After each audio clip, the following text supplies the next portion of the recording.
प्रभु ने आज हमें यह सुंदर अवसर दिए हैं। परमेश्वर की उपस्थिति में हम लोग आराधना करते हुए इस घड़ी परमेश्वर का वचन को हम लोग मनन करने जा रहे हैं। Praise the Lord, hallelujah.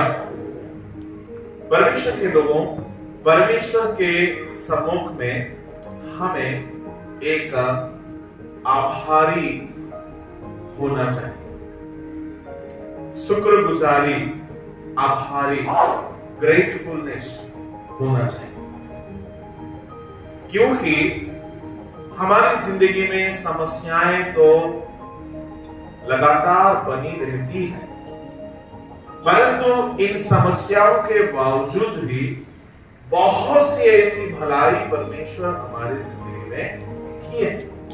उन सारे भलाई के लिए हम परमेश्वर को गिन गिन के स्तुति और धन्यवाद देना चाहिए। Praise the Lord, hallelujah. और अगर हम परमेश्वर को धन्यवाद नहीं देंगे, आभार नहीं होंगे, अगर हम ग्रेटफुल नहीं होंगे, शुक्रगुजार नहीं होंगे, तो वो हमारे जिंदगी के लिए आशीष नहीं होगा।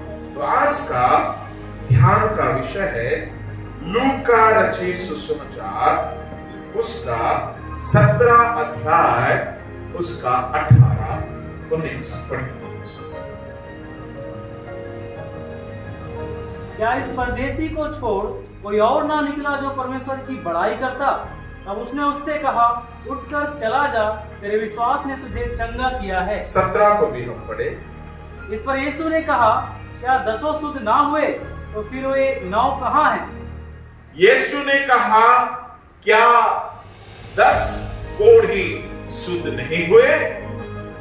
तो बाकी 9 कहाँ?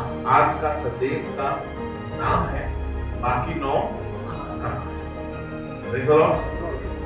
यीशु मसीह ने किसी नगर में जाते वक्त नगर का प्रवेश स्थान में फाटक में 10 कोढ़ियों से मुलाकात की और 10 कोढ़ियों में से 10 को यीशु ने कहा, तुम जाओ और याजकों को अपने आप को दिखाओ।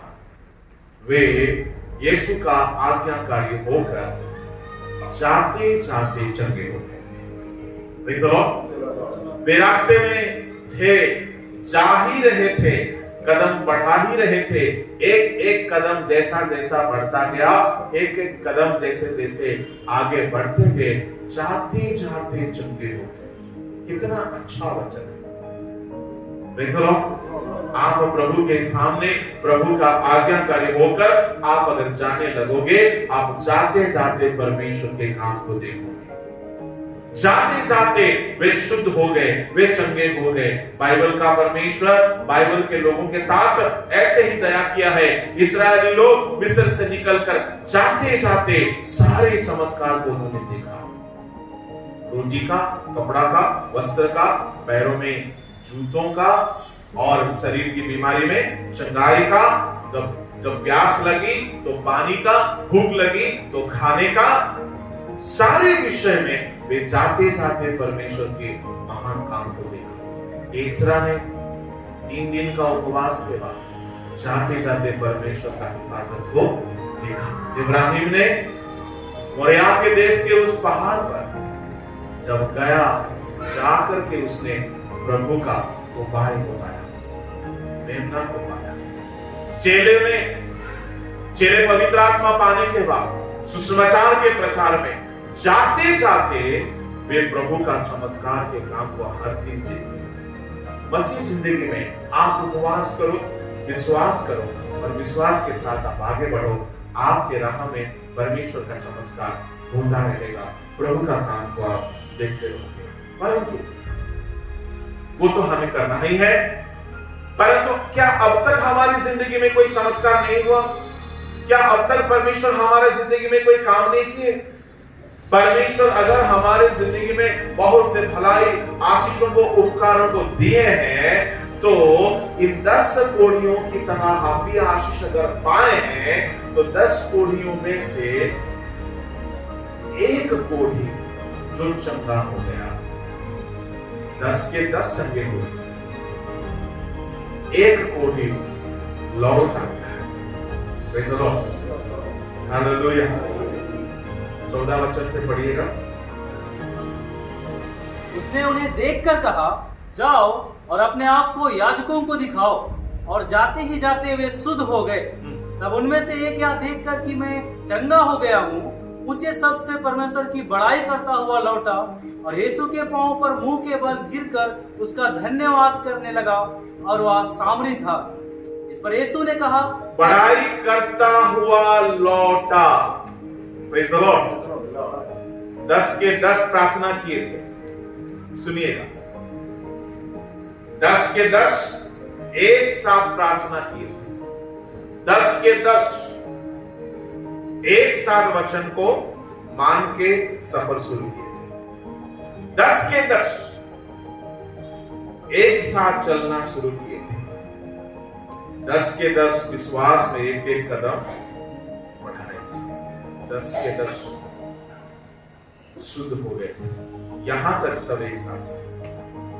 Praise the Lord, hallelujah.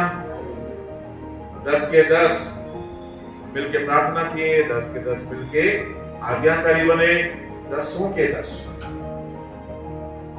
विश्वास से चलने लगे। यहां तक साथ जहां परमेश्वर को देने की बात आता है,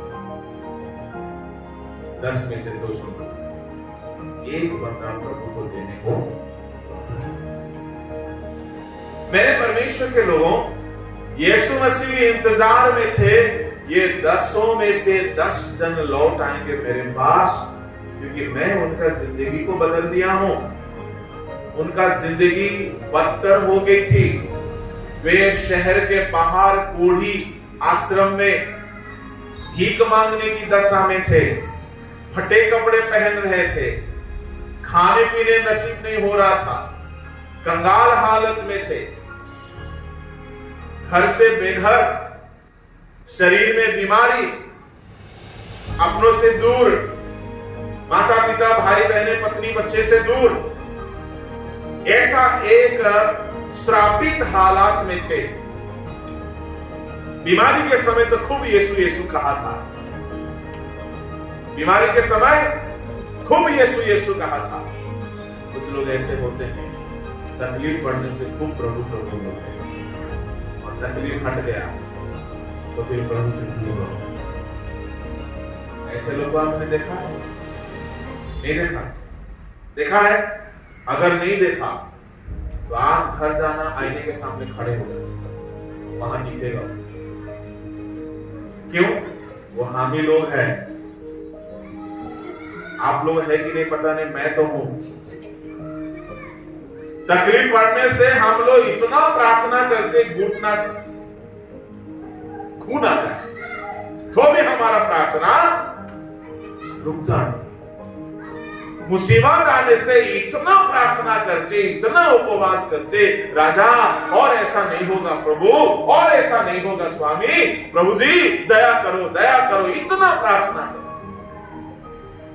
जैसे प्रभु दया कर देता, ठीक है, वो जानता है कि ये कामचोर है, ये बहुरूपिया है, ये थोड़े देर पुकारेगा, फिर जैसे के वैसे ही हाल होगा इसका, फिर भी दया कर देता।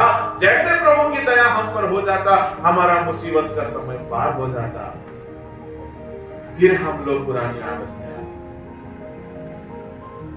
ये 10 में 10 का शरीर चंगा हुआ, ये 10 में से 10 का स्थिति बदल गया, ये 10 में से 10 का परिवार लौट कर पाए।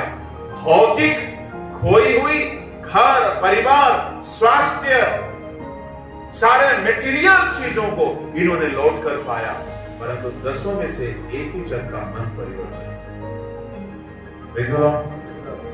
इसलिए प्रभु ने पूछा, बाकी 9 का? एक ही बंदा बड़ा आभार बना, शुक्रगुजार बना। इससे पहले कि मैं घर जाऊं, मैं प्रभु से मिल के धन्यवाद करके, इससे पहले कि मैं अपनों से मिलने जाऊं, मेरा प्रभु के पास में पहले जाऊं। ये बंदा का कुछ कैरेक्टर मैं आपको बताना चाहूंगा। पहला है ग्रेटफुलनेस, पहला है आभारी। हम लोग आभारी बोल के गाना गा लेते। आभारी बोल के गाना गाने से नहीं होगा। सचमुच में हमें परमेश्वर के प्रति आभार होना चाहिए, शुक्रगुजार होना चाहिए। ये बंदा आभार था। बाइबल में कई लोगों के बारे में परमेश्वर बड़ा नाराज होते हैं क्योंकि वे लोग आभार नहीं थे, आभार नहीं थे, वो लोग श्रापित हो गए। मेरे प्रभु के लोगों, आप में परमेश्वर का किया हुआ उपकारों के बदले आपको गिन गिन के परमेश्वर का स्तुति करना चाहिए। हम लोग गाना में गाता है, क्या गाते हैं? गिन गिन के स्तुति करो विसुमा तेरे दानों के लिए। करो, आप कर, हम थोड़ी करें, हम तो गाएंगे। गिन गिन के स्तुति करो, हम तो बाबा गाएंगे, हम नहीं करेंगे। गिन गिन की स्तुति कब करेंगे हम? मुझे लगता है विल्सन जॉर्ज इस गाना को गाए हैं हिंदी में, शायद मलयालम में, मलयालम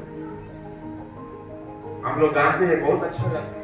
मैं कल भी मलयालम गाना सुन रहा था, इतना मीनिंगफुल गाना है, थोड़ा बहुत तो समझ आ ही जाता है। और आज हम लोग का गाना सब देख रहा था, मैं बनूं, मैं करूं, मैं दूं, कुछ देगा नहीं। खाली बनूं, मैं करूं, मैं सौंपूं। प्रभु के लोगों, गाना में आप लोग गाना जो लिखते हो, मैं आपसे कहना चाहूंगा गाना लिखो। गाना में टीचिंग होना चाहिए, गाना में मैसेज होना चाहिए, गाना में अपना अनुभव होना चाहिए, गाना में एक लोगों को संदेश मिल जाना चाहिए। Praise the Lord, hallelujah. गिन गिन के स्तुति हमें करना चाहिए परमेश्वर के पास बैठ करके। स्तुति अगर आप नहीं करोगे, आपके परमेश्वर आपके प्रति किया हुआ उपकारों के बदले अगर आप परमेश्वर को आप धन्यवाद ही नहीं दोगे तो क्या होगा? मैं बाइबल से दो घटना आपको बताऊंगा, बताया तो था फिर भी बताऊंगा। दूसरा इतिहास 26 अध्याय,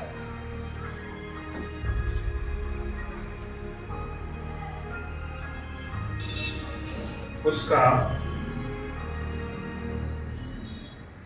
15-16। फिर उसने यरूशलेम में घुमटों और टंगोरों पर रखने को चतुर पुरुषों के निकाले हुए यंत्र भी बनवाए, जिनके द्वारा तीर और बड़े बड़े पत्थर फेंके जाते थे।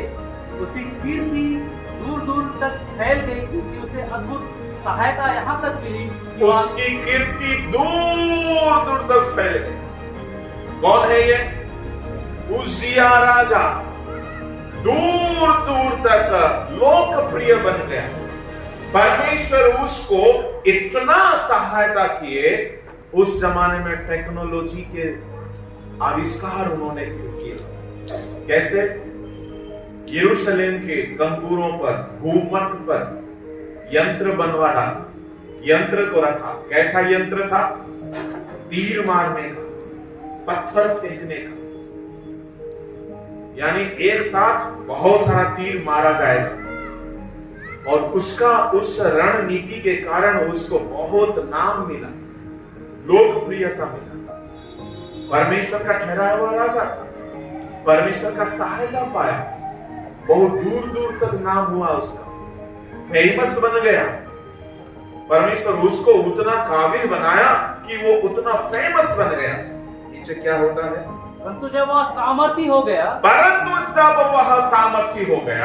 तब उसका मन फूल उठा, उसका मन घमंड से फूल उठा, और उसने बिगड़ कर अपने परमेश्वर और सहायता तो पाया, परमेश्वर उसको लोकप्रिय बनाया, परमेश्वर उसको दूर दूर देश तक नाम दिया, परमेश्वर नाम दिया, परमेश्वर मदद किया, परमेश्वर उसको आशीषित किया।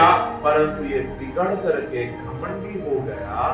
और बिगड़ करके क्या किया? और उसने बिगड़ कर अपने परमेश्वर यहोवा का विश्वासघात किया। लो, सहायता पाते हो, परमेश्वर को भूलना। आप कभी भी अपनी जिंदगी में प्रार्थना किए, दुख के समय, मुसीबत के समय, विपत्ति के समय प्रभु आपकी प्रार्थना को सुना, आपको सहायता किया, आपको मदद किया, तो उस परमेश्वर का किया हुआ सहायता के लिए आपको परमेश्वर के प्रति हमेशा शुक्रगुजारी होना चाहिए, उस उपकार को नहीं भूलना चाहिए। इसलिए भजन संहिता लिखने वाला बोलता है, हे मेरे मन तू यहोवा को धन्य कहो, उसके किसी भी उपकार को नहीं। परमेश्वर के नाम के धन्यवाद हो। ये राजा भूल गया, ये दुर्बल था, प्रभु ने इसको यहां तक उठाया। जिस परमेश्वर ने उसको उठाया, उस परमेश्वर से ही उसने विश्वासघात किया। जिस परमेश्वर ने इस्करियोत यहूदा को चुना, उस इस्करियोत यहूदा ने ही बल्कि उसके साथ, यीशु मसीह के साथ 3.5 साल साथ में रहकर प्रभु के साथ रहा, प्रभु के साथ सेवा किया, प्रभु के साथ घुमा फिरा, प्रभु के साथ खाना खाया, प्रभु के साथ 3.5 साल रहा। यीशु मसीह ने उसको अपना चेला बनाया, अपना चेला का दर्जा दिया, प्रेरित का दर्जा दिया। आखिर में वही बंदा विश्वास था। इस्करियोत यहूदा का मूल पाप क्या था? हम लोग बोलते हैं लोभ लालच। सही है, लोभ लालच इसको तभी आया, ये प्रभु का किया हुआ उपकार के शुक्रगुजार था। अगर वो शुक्रगुजार होता, मैं किसी चीज का योग्य नहीं हूं, मैं परमेश्वर के चेला बनने का, यीशु का चेला बनने का काबिल नहीं हूं, ऐसा अगर वो खुद को सोचा होता, वो कभी भी इतना बड़ा कदम नहीं उठाता। कुछ लोग ना शुक्रगुजार नहीं होते और वो लोग को दंड मिलता है। आप परमेश्वर का शुक्रगुजार बनो, इंसान का भी शुक्रगुजार। बाइबल में एक बहन है जो कि अपने मालकिन का शुक्रगुजार नहीं बनी, प्रभु ने उसको दंड दिया। कौन है वो? हाजिरा। क्या हाजिरा अब्राहम का पत्नी कहलाने का लायक थी? नहीं थी, पर सैरा उसको ला करके नौकरानी, दासी का स्थिति से उसको उठाकर अपने स्वामी से उसका ब्याह कराया। इतना बड़ा काम कोई कर सकता है? कोई नहीं कर सकता, कोई पत्नी नहीं कर सकता। पर सैरा का बहुत सारी बुरी आदतें हैं बाइबल में, परंतु ये आदत को देखो, सैरा कितना बड़ा कुर्बान, अपना पति के साथ एक दासी का ब्याह कराती। मकसद क्या है? इब्राहिम का वंश पूरा। भले वो अनजान थी, परमेश्वर को इब्राहिम का वंश बढ़ाने के लिए किसी नौकरानी का जरूरत नहीं है, वो सच्चाई से वाकिफ नहीं थी, परंतु उसका दूसरी छोर अगर आप देखोगे, सैरा का दिल कितना बड़ा था, कितना ऊंचा, कितना दयावत थी, घर के लिए कितना चिंता कर रही थी। भले वो अनजान थी, भले वो उसका मूर्खता था, वो नहीं जानती थी, थोड़ा सा कमजोर थी विश्वास में। जब परमेश्वर का दूत आके बोलते अगले साल तुम्हारा बेटा होगा, हंस दी, विश्वास में कमजोर है।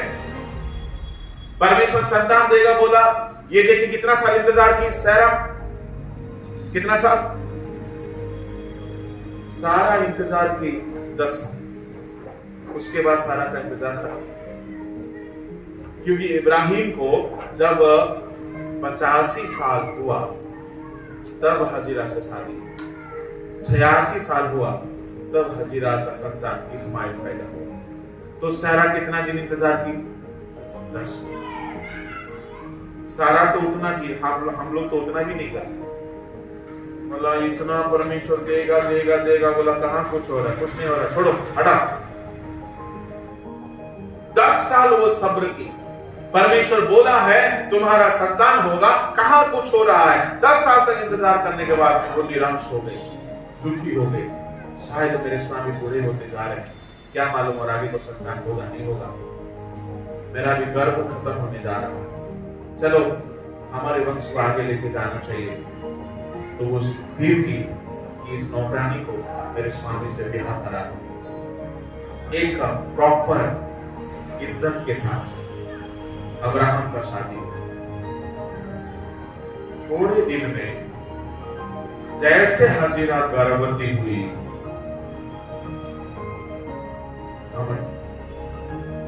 अपने मालकिन को तुच्छ जानने लगी। लो, अरे आप आज अगर गर्भवती हुई हो, आप अगर मां बनने जा रही हो, आप अगर इब्राहिम का संतान को जन्म देने जा रहे हो, ये किसकी कृपा से मिला है आपको? सारा आपके लिए बहुत बड़ा उपकार किया है जो कोई नहीं कर सकता है। पर हाजिरा उसको तुच्छ जानने लगा। मेरे प्रभु के लोगों, जिंदगी में आपकी मुसीबत के दिनों में कोई आपका मदद किया है, उसको भूलना। बहुत लोग भूल जाते हैं। हाजिरा को क्या मिला? बदले में क्या मिला मालूम है? भाग गई घर से। परमेश्वर का दूध बोलते, जा लौट जा अपने मालकिन के अधीन हो जा। बड़ा डांट।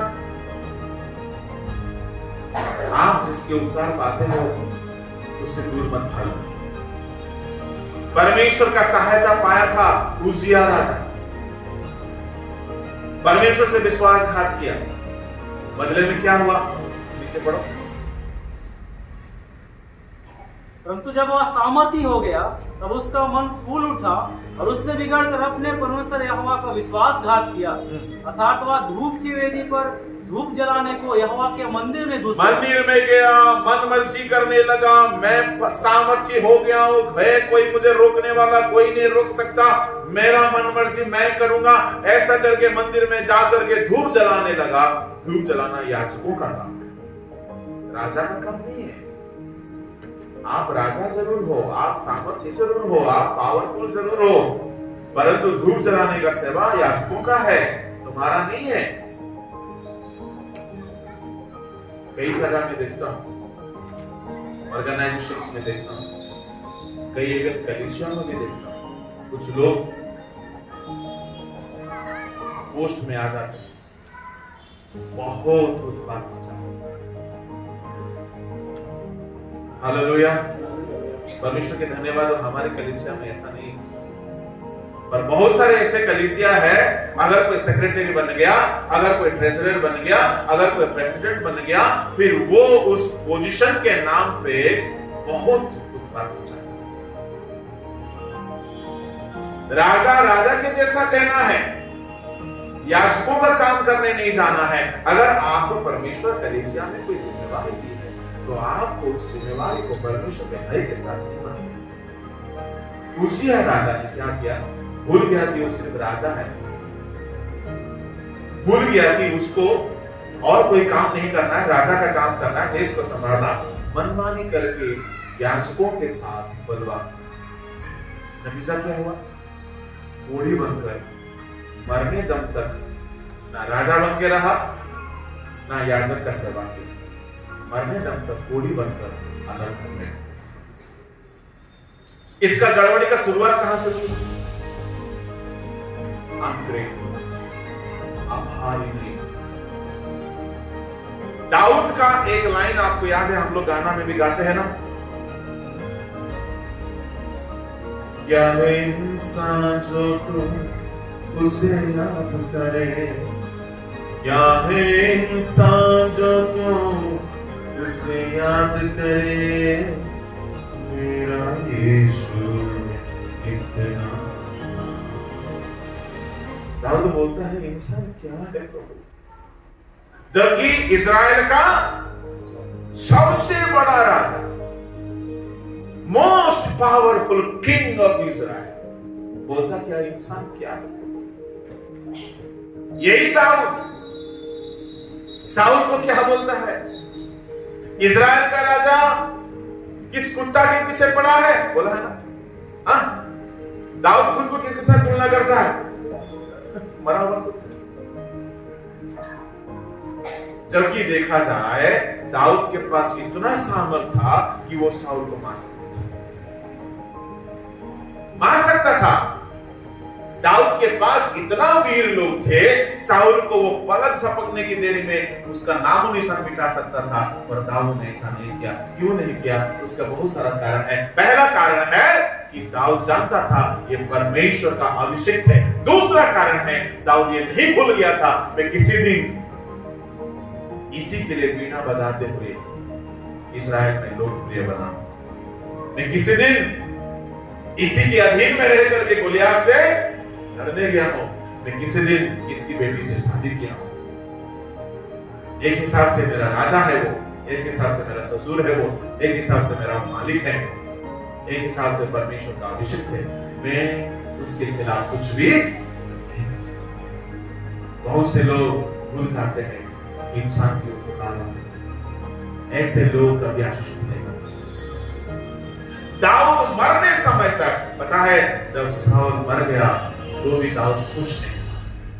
जब साउल मर जाता है और साउल का मौत का खबर एक युवा आकर के दाऊद को बोलता है कि मैंने साउल को मारा, दाऊद क्या बोलता है, मेरी हिम्मत कैसे हुई, तू अभिषेक को मारा, तू भी मरेगा।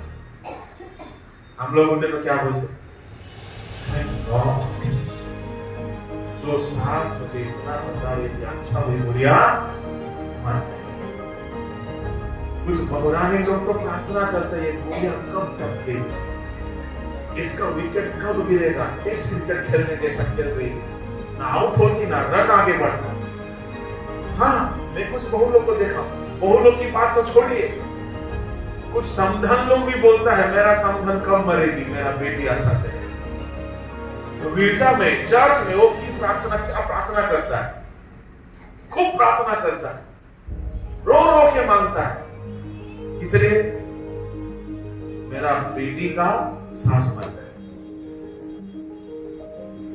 दाऊद होता अगर ऐसा तो दाऊद इतना आगे नहीं बढ़ता।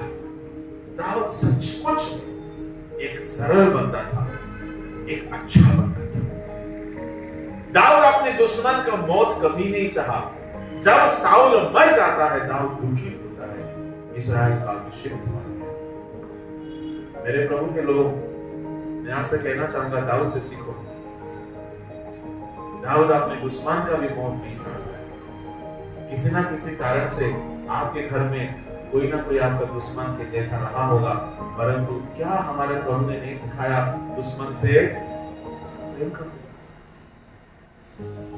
एक बहन बहुत रो रही थी, प्रभु मेरा पति को सुधार दीजिए, क्यों उसका पति दारू खूब पीता है,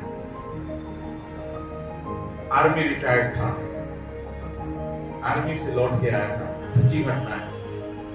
विश्व युद्ध के समय विश्व युद्ध में लड़ा था वो मसीह भाई। ये बहन बहुत प्रार्थना कर रही, प्रभु मेरा स्वामी को बदल दीजिए, मेरा पति को बदल दीजिए। रोज पी के आता है, उल्टी करता है और बहुत बड़बड़ाता, दिन भर कहां कहां किया था सब बोल देता है, दारू के नशा में सब बोल देता है। तो कई दिन पता चलता है कि दूसरे स्त्रियों के पास भी जाके आता है, ये सब मालूम चलता है, बड़ा दुखी हो गया, प्रभु इसको बदल दो। बहुत रोई, बहुत फास्टिंग की, प्रभु उसको बदल दो। एक दिन प्रभु ने बोला, ना बेटी, मैं तुझे बदलना चाहता हूं, वो ठीक है, तू बदलेगी तो बदल जाएगा। प्रभु वो कैसे? हाँ वैसे, याद कर, छोटी थी, पवित्र आत्मा भाई इतना कूद कूद के आत्मा में भर रही थी, उस दिन बोली थी कि हे प्रभु मेरे पूरी जिंदगी मैं तेरे लिए अर्पण करती हूँ, मैं शादी ब्याह नहीं करूंगी, अफ्रीका में जाकर के आदमखोरों के बीच में जिंदगी को कुर्बान करके आपकी सेवा करूंगी। मुझे दुनिया नहीं चाहिए, मुझे शोहरत नहीं चाहिए, मुझे खुशी नहीं चाहिए, दुनिया के भोग विलास नहीं चाहिए। और जैसे जैसे उम्र बढ़ता गया, कॉलेज में गई और नॉलेज ले ली, इतना नॉलेज ले ली कि वहीं से किसी से शादी कर ली, और वो आर्मी में गया और तुमको लगा कि वो अच्छा विश्वासी है, वो अच्छा विश्वासी जरूर था। आर्मी में जाके 8 साल के बाद जब लौट के आया तो अच्छा विश्वासी नहीं था, पियक्कड़ बन के, व्यभिचारी बन के जिंदगी बिगड़ चुका था उसका। लौट के आया, आज तुम्हारे घर में है, तुमने मांगी थी और अपनी वादा को भूल गई, कोई बात नहीं। ये बेटी बोली, प्रभु मुझे मौका दीजिए सेवा करने का, कोई तो दिया हूं। अफ्रीका देश में जाने का तो तुमको अभी फुर्सत नहीं है, वहां आदमखोर लोग ऐसे भी कम हो गए हैं। रिनार्ड बोंके जाके बहुत सेवा किए, उसके पहले बहुत मिशनरी जाके सेवा किए, आदमखोर वहां है नहीं। अब तुम्हारे घर में एक जानवर को लाके रखा हूं, किसी को बचा ले, बहुत ज्यादा हो जाएगा तुम्हारा। Praise the Lord. आपका घर में ऐसा लोग हैं, खून पी जाते हैं, आप खड़े खड़े खून पी जाते हैं, आपका खून सुखा देते हैं, आपका नींद खराब कर देते हैं। ऐसा लोग है, अगर है तो आप किस्मत वाला है। Praise the Lord. क्यों किस्मत वाला है? ऐसा लोगों को जीतने का एक सेवा प्रभु आपको दिया। किसी ने एक व्हाट्सएप मैसेज भेजा, डायरेक्टर हार्ड रोल किसको देता है? हाँ? मेरे जैसा मोटू को देगा? नहीं देगा। 8 फीट कूदना है, 10 फीट जंप मारना है, किसको देगा? जो फिट है। इसलिए परमेश्वर भी हम लोग का डायरेक्टर है। सबको हार्ड रोल नहीं देता है, किसी किसी को हार्ड भूमिका देता है कि यही बंदा ये भूमिका निभा सकती है, निभा सकता है। सबका घर में आपके जैसा मुसीबत नहीं है, क्यों नहीं मालूम है? सब कोई उसको झेल नहीं सकता। प्रभु को आपके ऊपर भरोसा है कि आप उस मुसीबत को निपटा सकती हो, प्रार्थना कर सकती हो, उपवास कर सकती हो, उठने में आ सकते हो। आप अपने घर में जितनी भी मुसीबत है आप उसको मिटाकर जयवंत हो सकते हो। प्रभु आपको भरोसा करता है, आप पे विश्वास करता है, इसीलिए आपको ऐसा समस्या दिया। और आप बोलते कि हमारा जैसा समस्या किसी को नहीं है, किसी को ना मिले, हम दुखी हो जाते हैं, उल्टा कोसते हैं, प्रभु ऐसा क्यों मेरे साथ हुआ? आपके साथ जो भी हुआ है अच्छा हुआ है, परंतु आगे को आप अगर परमेश्वर के सामने बैठ करके प्रार्थना में जीवन बिताओगे तो आप अच्छे दिन देखोगे। मालूम है बाद में क्या हुआ? वो बहन उस दिन के बाद अपना पति को नफरत करना बंद कर दी। वो दारू पी के आएगा तो उल्टी करेगा तो प्यार से पूछेगी और उसको प्यार से उसके साथ रहने लगी, उसको प्रार्थना में उठाने लगी, नफरत करना छोड़ दी, गाली गलौज करना ऐसे ही है ना। किसी ने कहा है कि एप्पल जूस में मल्टीविटामिन है, लेमन जूस में फैट कटर है, विटामिन सी है, और महुआ जूस में स्पोकन इंग्लिश कोर्स फ्री। महुआ का जूस में स्पोकन इंग्लिश कोर्स फ्री। किसी ने बोला ये बात मुझे बहुत अच्छा लगा। तो ये तो पुरुषों की बात है, पर स्त्रियों की इंग्लिश कब शुरू होती है? जब नफरत आने लगेगा घर में ना, तब ये लोग इंग्लिश बोलते हैं। प्रभु की नाम की धन्यवाद हो। वो सिस्टर अपना पति को डांटना, फटकारना, चीखना, चिल्लाना, कंप्लेन करना बंद कर दी, क्योंकि वो समझ गई ये पुरुष को प्रभु दिया है कि मैं इसका ध्यान करता हूं। उस दिन से प्रार्थना डबल हो गया, उस दिन से उसके प्रति प्यार डबल हो गया, उस दिन से उसके प्रति सेवा डबल हो गया। उस दिन के बाद वो बंदा बदल गया। दोनों मिलकर अंतिम दिनों में प्रभु का सेवा। Is there anything too hard for the Lord? क्या परमेश्वर के लिए कोई काम कठिन है? तो मुझसे मांग, मैं तेरी सुनकर तुझे बड़ी बड़ी और कठिन बातें बताऊंगा जो तूने आज तक नहीं देखा, नहीं सुना। कठिन तो हमारा आलसपना से बाहर आना कठिन, हमारा प्रार्थना की दुर्बलता से बाहर आना कठिन। परमेश्वर के लिए कुछ भी कठिन नहीं है। इसलिए मेरे प्रभु के लोगों, कई बार प्रभु ऐसे लोगों को हमारे जिंदगी में रखता है। उसकी अच्छाई को देखिए, अगर वो आपके लिए नुकसान करता है तो भी आप उसके साथ नुकसान ना करें। उसकी एक भी भलाई है उसको याद करके उसके साथ दया करिए। दाऊद का ये स्वभाव परमेश्वर को बहुत अच्छा लगा। दाऊद अपनी जिंदगी में एक ही बार पाप किया था, जब ऊरिया के साथ अन्याय किया था। दाऊद का कोई पाप आप सामने नहीं ला सकते। दाऊद सारा काम परमेश्वर के लिए किया था। दाऊद इज़राइल का एक आग को बुझा दिया था। उरिया का नाम है परमेश्वर का आग, उसका नाम का मतलब है उरिया। यहोवा का आग, और उसने अपने पाप के कारण यहोवा का आग को बुझा दिया अपनी जिंदगी से, इस्राएल से। पर इतना पश्चाताप किया, इतना पश्चाताप किया। बड़ा सुंदर लगता है दाऊद का जिंदगी का, उसका रिवाइवल, उसका अचीवमेंट बड़ा खूबसूरत लगता है। कैसे खूबसूरत लगता है मालूम है? पाप में गिरने के बाद वहां गिरा हुआ नहीं रहा, मेरा बदनसीब है बोल के नहीं रहा, वहां से उठा, उपवास किया, पश्चाताप किया, उठ करके इतना परमेश्वर के भय में जाने लगा। किसके साथ बदनाम हुआ था दाऊद? उस स्त्री का नाम क्या है? कोई तो बोले। हाँ, बत्सेबा। बत्सेबा और दाऊद का स्टोरी बदनाम स्टोरी। इन लोगों का जिंदगी ठीक नहीं है। परमेश्वर ने उनका बेटा को घात किया और दाऊद ने 7 days फास्टिंग किया। पता है परमेश्वर कितना आशीष दिया? परमेश्वर सारा गलती को भूल गया, माफ किया।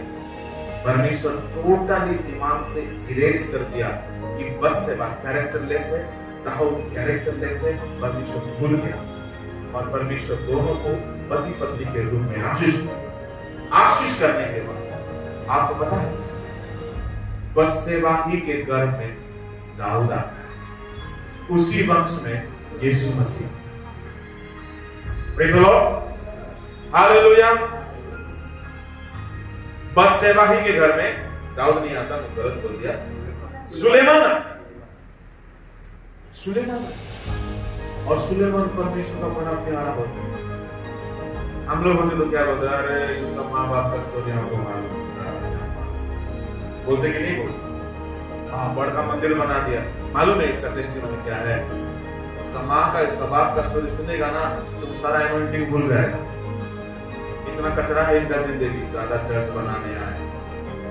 बोलते कि नहीं बोलते? सुलेमान 40 साल लगा है परमेश्वर का भवन बनाए। और सुलेमान का दूसरा नाम क्या है? कोई तो बोले, जो बोलेगा उसको प्राइज, चश्मा पूछने। सुलेमान का दूसरा नाम है यदीदिया। यदीदिया का मतलब है यहोवा का प्रिय। परमेश्वर बत्सेबा का पहला बेटा जो नाजायज था मार डाला, और जब दाऊद ने 7 दिन फास्टिंग करके क्या कर दिया होगा, दाऊद कैसा रोया होगा, कैसा बदल गया होगा, कैसा लौट आया होगा कि परमेश्वर देखा चलो ये बदल गया है, जिसको समाज ग्रहण करे ना करे मैं ग्रहण करता हूं। परमेश्वर दाऊद को, बत्सेबा को इस कदर ग्रहण किया, आशीष किया, इनके गर्भ को शुद्ध किया, और उस घर में एक बेटा आता है सुलेमान। प्रभु बोलता है ये मेरा प्रिय है। Praise the Lord. और उसी वंश में यीशु मसीह आते हैं। यीशु मसीह को पूछा जाएगा तुम्हारा एक दादी ना, तुम्हारा 3 दादी है जिसका कैरेक्टर खराब है। कौन कौन है 3 दादी यीशु मसीह का? एक है बत्सेबा, दूसरा है तामार, तीसरा है रूथ। तीनों का जिंदगी ठीक नहीं है, पर तीनों को परमेश्वर यीशु का वंशावली का आदि माना जाता है। मेरे परमेश्वर के लोग, मेरा कहने का मतलब क्या है? दाऊद का पश्चाताप, दाऊद का गलती से बहुत गुना ज्यादा वो पश्चाताप किया, और दाऊद सचमुच सुधर गया था। बुढ़ापे में जब दाऊद का शरीर ठंडा पड़ने लगा, तो उसका ठंडापन से वैद्य लोगों ने सोचा कि इसको इलाज कुछ नहीं है, इसको युवा से लड़की से शादी करा दो। शादी कराया भी गया, परंतु दाऊद उसके पास तो नहीं। इससे समझ में आता है दाऊद का पूर्ण जिंदगी परमेश्वर के लिए अर्पित था। हाँ, किसी समय गलती हो गई थी, इससे समाज नहीं भूल सकता है आपकी गलती को, पर आप पश्चाताप करके आओगे, परमेश्वर भूल जाएगा, परमेश्वर क्षमा देगा, परमेश्वर आशीष करेगा, परमेश्वर पुराने सारे रिकॉर्ड को मिटाएगा, आपके जिंदगी के भविष्य को आशीष करेगा। हालेलुया। इसलिए दाऊद परमेश्वर के उपकार को नहीं भूला है। साउल भूल गया, उसिया भूल गया, हिजकिया भूल गया। 32 अध्याय दूसरा इतिहास निकाले, आप परमेश्वर के किसी भी उपकार को नहीं भूलना। 32 अध्याय और कितना 24-25 उन दिनों हिजकिय्याह ऐसा रोगी हुआ कि वह मरने पर था और उसने यहोवा से प्रार्थना की और उसने उससे बातें करके उसके लिए एक चिन्ह दिया परंतु हिजकिय्याह ने उस उपकार का बदला ना दिया। देखिए, हम लोग हिजकिय्याह का कौन सा स्टोरी को बहुत ज्यादा प्रचार करते हैं। हिजकिय्याह इतना रोया कि परमेश्वर को अपना बोला हुआ बोली को वापस लेना पड़ा। अच्छा है कि नहीं स्टोरी? इतना रोया कि परमेश्वर यशायाह नबी को भेज करके बोलता है तू मरेगा। बाप रे, ये नबी भी हम लोग का भारतीय नबी होता तो नाराज हो जाता। प्रभु जी आप मुझे फंसा रहे हैं। एक बार बोलते हैं जाके बोल मरेगा, थोड़ी देर के बाद बोलते हैं जाके बोल जिएगा। आप तो मुझे झूठा ठहरा दिए। यशायाह जाके बोलता आप मरोगे नहीं। चिन्ह क्या है? बोला चिन्ह छोटा मोटा तो नहीं। अभी बोलते हो मरेगा, अभी बोलते हो जिएगा, क्या चक्कर क्या है? मैं कैसा विश्वास करूं? कौन सा सच प्रोफेसी है? यशायाह बोलता दोनों ही सच है। प्रमाण क्या है? जो बोलता है वो करूंगा। बोलो क्या करना? सूरज को बैक कर लगा, सूरज पीछे है। Praise the Lord. मौत से बच गया है हिजकिय्याह। बदले में क्या किया है? इसे पढ़ो 25। परंतु हिजकिय्याह ने उस उपकार का बदला ना दिया। उस उपकार का बदला नहीं दिया क्योंकि उसका मन फूल उठा था। देखिए, मौत से बचाया है परमेश्वर। अरे उसके बदले कुछ तो परमेश्वर के लिए करता, कुछ नहीं। Praise the Lord. क्या हुआ? नतीजा क्या हुआ? इस कारण उसका कोप उस पर और यहूदा और यरूशलेम पर भड़का। किस पर? हिजकिय्याह पर, यरूशलेम पर परमेश्वर का क्रोध भड़का। आप भलाई पाते हो, परमेश्वर के लिए धन्यवादी बनो, नहीं तो परमेश्वर का क्रोध भड़केगा। मेरे परमेश्वर के लोग, बाइबल में चाहे हजीरा बोलो, चाहे साउल राजा बोलो, चाहे उसिया, चाहे हिजकिय्याह का रोना सबको याद है। पर हिजकिय्याह रोया तो था मतलब के लिए, रोने के बाद जो उल्टा चाल चला था चंगाई पाने के बाद, वो सब भूल गए। 10 कोड़ी में से 9 कोड़ी की बात बोलो, इन्होंने परमेश्वर के उपकार पाने के बाद परमेश्वर के सामने आभार किया। ऐसे लोग आशीषित नहीं होते। इसलिए अंत के दिनों में ऐसा होगा। पौलुस कहते हैं कि अंत के समय में बड़े भयानक समय होंगे। दूसरा तीमुथियुस 3 का 1 से 5 तक पढ़ोगे तो उसमें बहुत सारा का स्वभाव है। उसमें से एक है लोग अकृतज्ञ बनेंगे, अनग्रेटफुलनेस बनेंगे। पढ़िए उसका 3 दूसरा तीमुथियुस। दया रहित, क्षमा रहित, दोष लगाने वाले, असंयमी, कठोर, भले के बैरी, विश्वासघाती, ढीठ, घमंडी और परमेश्वर के नहीं और अनशुभ विलास ही के चाहने वाले होंगे। वे भक्त का वेश तो हिंदी में 2 में हो, क्योंकि मनुष्य स्वार्थी, लोभी, दीनमार्ग, अभिमानी, निंदक, माता पिता की आज्ञा टालने वाले, कृत्यधन, अपवित्र, दया रहित, क्षमा रहित। नहीं, अनग्रेटफुल नहीं लिखा है। खैर, उसको खोजने में समय नहीं निकालना। उसमें है एक स्वभाव है अनग्रेटफुल। अंत के दिनों में लोग ऐसे होंगे। परमेश्वर के नाम की धन्यवाद हो। गौर फरमाइएगा। एक बात कहकर के मैं समाप्त करना चाहता हूं। ये 10 कोड़ी में से 9 के 9 मतलब ही निकल गए। अगर इतिहास में ढूंढा जाएगा उनका जिंदगी आशीष नहीं हुआ होगा। परमेश्वर की चंगाई पाने के बाद परमेश्वर को भूल गए। मेरे परमेश्वर के लोगों, ये एक बंदा जो सामरी था, गौर था, आके परमेश्वर के कदमों में गिर गया और शुक्रगुजारी, आभारी व्यक्त किया। प्रभु उससे कहे, क्या बोले उससे? जाओ, तेरा विश्वास में तुझे चंगा दिया। आपको परमेश्वर से आशीष पाके परमेश्वर से दूर नहीं जाना है, परमेश्वर के पास होना है। परमेश्वर का आशीष पाके परमेश्वर से दूर नहीं जाना है, परमेश्वर के पास जाना है। ये बंदा का पहला अच्छा आदत है आभारी। दूसरा अच्छा आदत है ये परमेश्वर के प्रति अपना जीवन को सौंपा है। प्रभु अगर बोले होते तुम चंगाई मांगे हो, मेरे पीछे बोलो, वो बोलते हैं। ये बंदा शुरू में आज्ञाकारी नहीं था, अंत में भी आज्ञाकारी था। कुछ लोग शुरू में आज्ञाकारी होते, अंत में आज्ञाकारी नहीं होते। ये बंदा का तीसरा अच्छा गुण है, ये बंदा मन फिराया हुआ बंदा है, प्रभु की राहों में चलने वाला बंदा है। मेरे प्रभु के लोगों, परमेश्वर के किसी भी उपकार को ना भूले और परमेश्वर के पीछे पीछे समय चलते रहे। आज का संदेश में यही बोलकर मैं समाप्त करना चाहूंगा। आपके किसी भी उपकार को जो परमेश्वर किया है, इंसान किया है, उसको ना भूलें। बाइबल में कई लोगों ने परमेश्वर को आदर नहीं दिया और परमेश्वर ने उनको गुस्सा किया।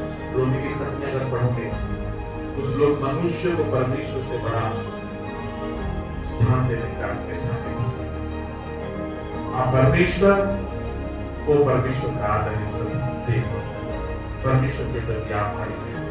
प्रभु इस संदेश में हम सबको बहुत प्यार की आशीष